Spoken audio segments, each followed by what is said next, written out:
look at this question, which is, given this equation, find all critical points. What are critical points? What are critical points? Points where the function is what? True. No, the graph of a function are all the points where the function is true. Like the set of all points that make the equation true is the graph. But what are the critical points? The points where what? Where? Line tangent to that point size of slope is 0. Or so it's either where exactly where the derivative is 0 or undefined. It's where the derivative is 0 or undefined. So what are you going to look for? You find where it's 0 or undefined. So here's your function right here. Where is that function's derivative 0 or undefined? Okay, you guys did a great job. What's the first thing you have to do if you're searching for critical points? You have to find the derivative. So a prime is going to be equal to 2 pi x plus 2 pi times 1,000 over pi minus x times what? Negative 1. So if you're trying to find out where that is equal to 0 or undefined, is there anywhere where that's undefined? Is there anywhere where that's undefined? Are there any numbers you can't plug into that? Where? What numbers? Are there any square roots or divide by zeros? No. No. So are there any numbers you can't plug in? No. So you can plug in everything. What's the domain of that function? All real numbers. So you're looking for just when it's equal to 0. So you have 2 pi x plus 2 pi times 1,000 over pi minus x times negative 1 is equal to 0. So I saw some of you factored out 2 pi. That's great. 2 pi, and then don't get sloppy with your algebra. 1,000 over pi minus x times negative 1 equals 0. You could distribute that negative 1 in. Oh, is there a negative 1 right there? Yep. 2 pi times x. So what is it going to be? Minus 1,000 over x plus what? Over pi. Plus, over pi, thank you. Plus what? X.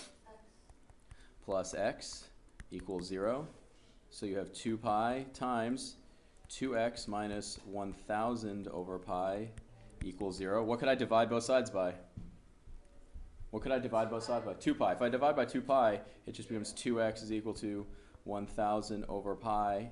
So 2x minus equals 0.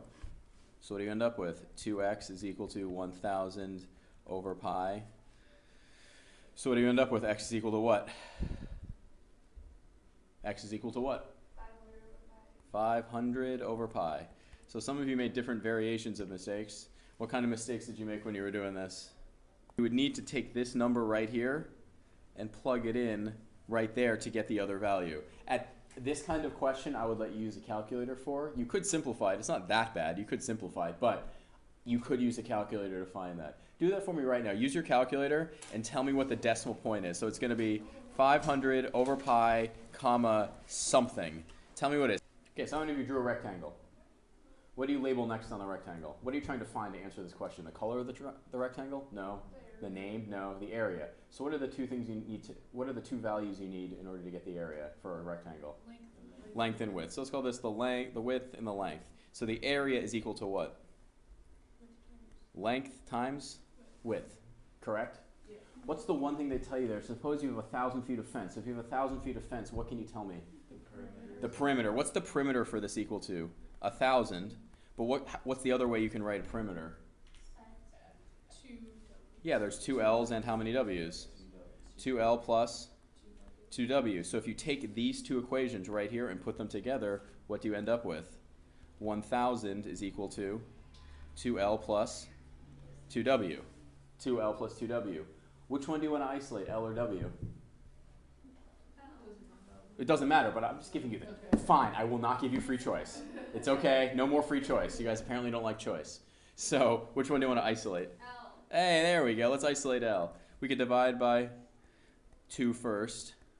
So what does L equal? 500 minus what? What do you do now that you have L equals 500 minus 2W? Plug it into the original equation, and what do you end up with? Area is equal to 500 minus W times W. Why is it really nice that we did that? What's really nice now? What's the really nice thing now? Mikey? That we have like the one variable. One variable. Fantastic. So we now have an equation. We want to find critical values. We want to find the maximum for these things. So how do we go about doing that? What do we do? Find the derivative. What should we do before we take the derivative, Maggie? Yeah, so we have A equals 500W minus W squared.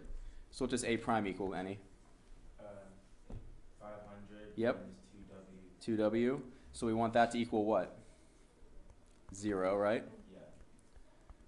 Can you tell me what W is equal to? W is equal to what? 250. Yeah. So you now have W.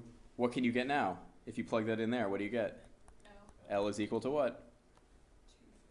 250. Nice. Hey, did we figure it out? We did, but it says what are the dimensions of the rectangle? The dimensions are going to be 250 by what? Exactly. And in fact, is this a rectangle? No. Ah, careful. Is it a rectangle? Yes. It is a rectangle, but it happens to be it's also a, it is a square. It is a square. Nice. What happens if we plug in a number that's less than 250? Plug in 50. What's 500 minus 100? 400. Is that positive or negative? So it's positive. Now plug in a number bigger than 250. Plug in 300. It's going to be what? It's going to be negative. So it's going up and then down. So what is it? It's a maximum. So this is A and A prime. So it goes positive and then negative. So therefore it's a maximum. It's not, it doesn't seem that important to test this one because it is a simple function, but could there be lots of critical points? Yeah. There could be a lot, and is it really important to check? Uh-huh, it really is. Oh, look at this. It says, what if we had the same problem as above, but for some reason the width was between 300 and 600? Then where would the maximum occur? Does this look like? Well, you know that area, do it one more time, is equal to 500W minus W squared, which was originally written as 500, which was originally written slightly different, but you can write it as 500 minus W. Why is it nice to graph it like that? It gives you the intercepts. What makes this 0? Well, 0 and what?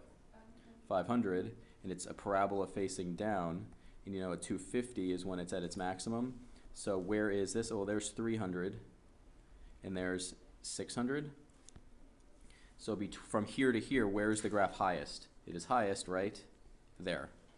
So it would be greatest area if this was true when W is equal to 300. Absolutely. Okay.